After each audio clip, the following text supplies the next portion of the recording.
kalau semua pihak menjalankan tugasnya dengan benar, maka tentu saja setiap kegiatan itu tidak akan merusak alam, gitu ya. Jangan lupa selain CSR, selain Corporate Social Responsibility, juga ada AMDAL, ya. Ini kaitannya dengan pemerintah nih, ada AMDAL, ya kan? Nah, kalau semuanya menjalankan tugasnya dengan baik, maka tidak akan terjadi kerusakan alam, gitu ya. Karena ada AMDAL, ada dianalisis dulu dampak lingkungannya seperti apa, kemudian bekas pertambangan itu harus seperti apa, itu kan ada aturan-aturannya.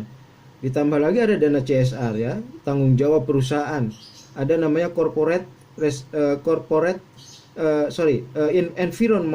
environmental corporate responsibility, tanggung jawab perusahaan terhadap alam.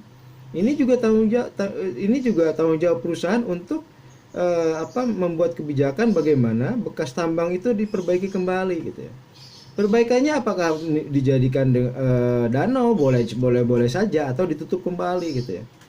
Saya waktu ke Pangkal Pinang itu melihat danau gitu di tengah kota juga, dan itu ternyata bekas tambang gitu. Cuman karena itu memang dipelihara, diperbaiki, jadi tempat wisata yang baik, gitu ya. Jadi seperti danau udah, gitu ya.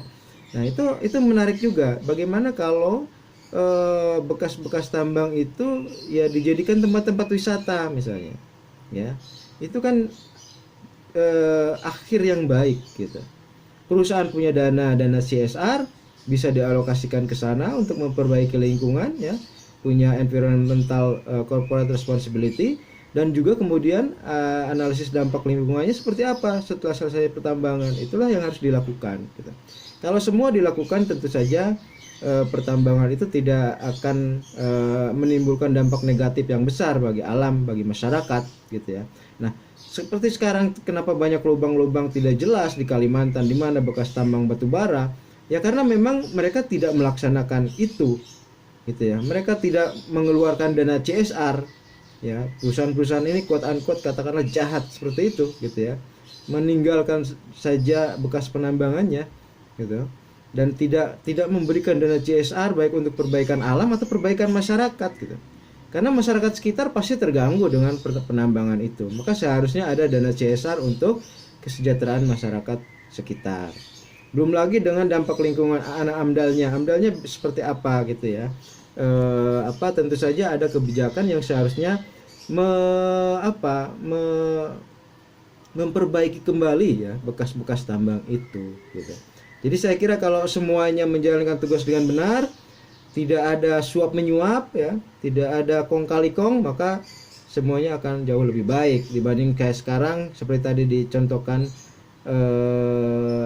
bahwa di Kalimantan itu misalnya banyak lubang-lubang, gitu ya. Ada yang dijadikan tempat wisata, mungkin itu bisa dipelihara, itu bagus-bagus saja, tetapi banyak lubang-lubang yang tidak jelas dan kemudian berbahaya bagi masyarakat sekitar, bahkan katanya kan menimbulkan korban, ya, anak-anak yang berenang di sana kemudian jadi korban, gitu ya, karena memang itu tidak diurus dengan baik, gitu ya. Akhirnya muncul berbagai korban seperti itu. Jadi saya kira itu kesalahan tentu saja ada di berbagai pihak, ya.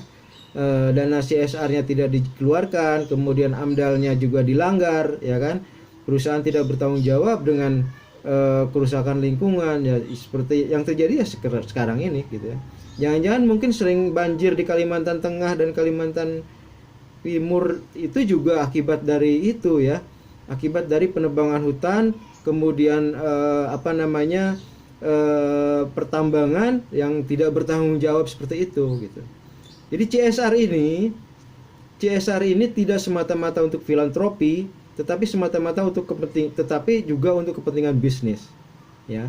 Dengan mengeluarkan dana CSR, maka perusahaan bisa memperbaiki citranya, ya, reputasinya menjadi baik, gitu. Dan itu sama dengan tujuan didirikannya public relation di dalam satu perusahaan. Jadi saya kira itu, ya. Jadi seharusnya idealnya memang kegiatan perusahaan itu idealnya tidak terlalu berdampak buruk bagi lingkungan, bagi masyarakat, kalau seandainya program-program yang baik itu dijalankan, gitu ya.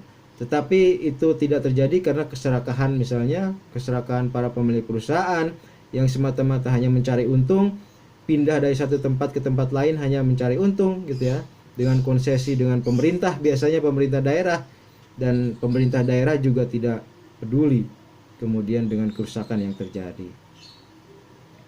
Oke, saya kira itu tambahannya ya. Silakan kalau ada pertanyaan lain.